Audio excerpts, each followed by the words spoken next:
The lake quivered the moonlight like black jello. He parked under a willow tree and fiddled with the radio. Soft rock and roll music filled the car. "You like the animals?" She nodded, her odd green eyes looking through him like Superman's X-ray vision. He fished half of a joint out of his pocket and lit it. Filling his lungs, he closed his eyes and held his breath. "Yeah, the animals are cool." The words gushed out of his mouth along with the smoke. She rolled down the window. He held up the joint. "Does this bother you?" She shook her head. He didn't really care if it did. In fact, he hoped it shocked the hell out of her. "Want a hit?" "No, that's all right." Good. He didn't want to share it anyway. 2 more drags and he put it out, carefully saving the butt. He'd need it later, when he went home. "Why did you bring me here, Gary?" "I wanted to get to know you." It wasn't really a lie. Well, sort of a lie. "I couldn't stand being with all those people, but I didn't want to be alone." She didn't flinch. "I understand that." "You do?" She nodded. "All that craziness, it's okay sometimes, but it didn't seem right tonight." He snorted. "You got that right." What had he been thinking coming back to campus? It had only been 2 years since he flunked out, but everything was different now. The students were still his age, but they seemed cleaner than he remembered. Shinier. "I'm sorry about Donna," she said. "Yeah, well, I should have called." "Didn't she write you?" He slammed his fist against the steering wheel. Not that she was going off to have some damned hippie's baby, she didn't. Of course, it had been months since she had written at all. He'd told himself that when he got back to the States, there would be a big pile of letters waiting for him. It was stupid, but you tell yourself all kinds of things when you're humping through the jungle. The girl lowered her eyes. "I don't know what to say." "Well, Betty, that is your name, isn't it?" "Bonnie." "Not much you can say now, is there, Bonnie? It's the old out of sight, out of mind story." "Things happen, Gary. It's not like you were married or even engaged." "Don't I have a right to expect things to be the same after what I've done? For her? For you?" Her eyebrows rose. "Me?" "You know what I mean. For the country. For the good old U.S. of A." "I never asked you to go off to war." "Well, someone sure as hell did." "It wasn't me." She turned away from him and stared out the window. The growing distance between them infuriated him, and he wanted to hurt her. "I came back to see Donna, not some skinny consolation prize." "Fine." She opened the door. "What the hell are you doing?" He grabbed her arm before she could get out. "Leaving." His heart pounded. "It's 10 miles back to the dorm." "I know the way." She jerked her arm away from him. "Come on, Bonnie, it's dark out there." "What do you care?" Funny thing was that he did care. She reminded him of his kid sister, and he didn't want anything bad to happen to her. "I'm sorry. I was in hell day before yesterday. I'm not used to planet Earth yet." "Hell?" Those green eyes gave him the heebie-jeebies. Sure wasn't paradise. He tried to smile, but it trembled on his lips. "Please stay with me, Bonnie." She relaxed and closed the door. "I know you are disappointed about Donna, but there were any number of pretty girls at that party. I'm not exactly a cheerleader. Why did you pick me?" Why did he pick her? "You seemed nice." "And you're not a dog." She blinked and he knew he'd said the wrong thing. "You didn't look like you'd bite." He'd forgotten how to be nice long enough to get what he wanted. The rules were different in the Nam. "Aren't you glad to be home?" She laid her hand on his shoulder. It looked small and impossibly white on his uniform. It was the first time anyone had touched him in a long time. "I am." His nose burned. "But you know, Nam sucks. It sucks so bad that I'm scared it'll suck me right back." She leaned over and kissed him on the cheek. "It's over now, at least for you. You're home safe and sound, thank God. I'm alive. He wiped his nose with the back of his hand. She shook his shoulder and smiled. You're alive, Gary, and in one piece. Woo-wee! He clapped his hands and howled. I made it back, and I'm not dead or maimed. The echoes of his voice faded, and the silence grew between them again. She let go of his shoulder and leaned back on her seat. Your folks must be relieved. They don't know I'm back yet. She didn't say anything. I'm scared to go home. The admission filled the space between them. Why? He patted his pocket. The soft, dreamy state he sought eluded him. Maybe another hit or two. No, he'd wait. The silence suddenly seemed loud, and he was aware of her eyes again. What? Why are you scared to go home? Because it's not the same, he mumbled. Did they move or paint the house? No.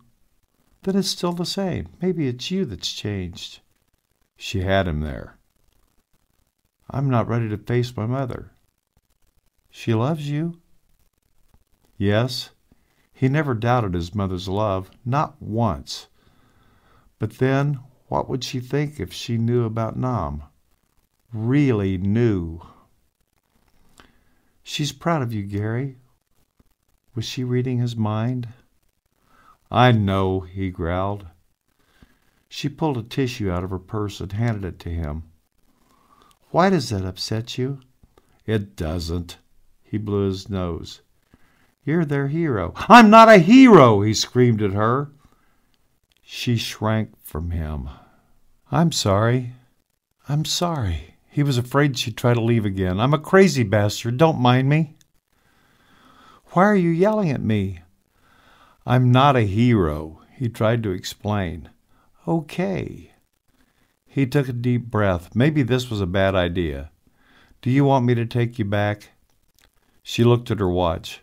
Curfew is 12:30. What happens if you don't make it? I always make it. Shit. He sighed and started the car. What's wrong, Gary? He turned to her, his jaw twitching. I thought maybe you'd stay with me. You don't even know me. That was her most attractive quality. I just need to be with someone. I'm not going to have sex with you. Ah, geez, he groaned. Did I ask for sex? It's your first night back in the States. You should be with your family. I need to work up to it, okay? He killed the engine and leaned his forehead against the steering wheel. Okay. He wasn't sure what she meant. Okay what? I'll stay with you. All night? If I miss curfew, I might as well. He was relieved, but now that she'd agreed, he didn't know what to do next. Should we get a hotel room? I don't think so. Her laugh softened the no. Maybe just stay here a while and then go for breakfast? What will we do all that time? It was a fair question. He wasn't sure he knew the answer, though. We can talk. You want to tell me about Nam? He shook his head, then nodded slowly. We aren't going to be friends, are we? She saw through him again. I hope we will be. It was a desperate lie. But we won't see each other after tonight, will we? He weighed his options. Would she change her mind if he answered honestly? No, he said finally. I don't think we will. I see. But she didn't. How could she? In truth, it didn't matter to him if she did or not. He gripped the steering wheel. She stared out the window for a few minutes. Let's cut through the bullshit. What is it that you really want? His need made him brave. I want you to hold me. She stiffened. That's all. I promise I won't hurt you or anything. Just trust you? You did that when you agreed to come out here with me. Why did he say that? She was probably thinking he was a rapist or something. He softened his voice. I promise, Bonnie. Just hugs? He wet his lips. Yeah. She held out her arms, and he slid across the front seat. Close up, her ivory soap scent was overwhelming.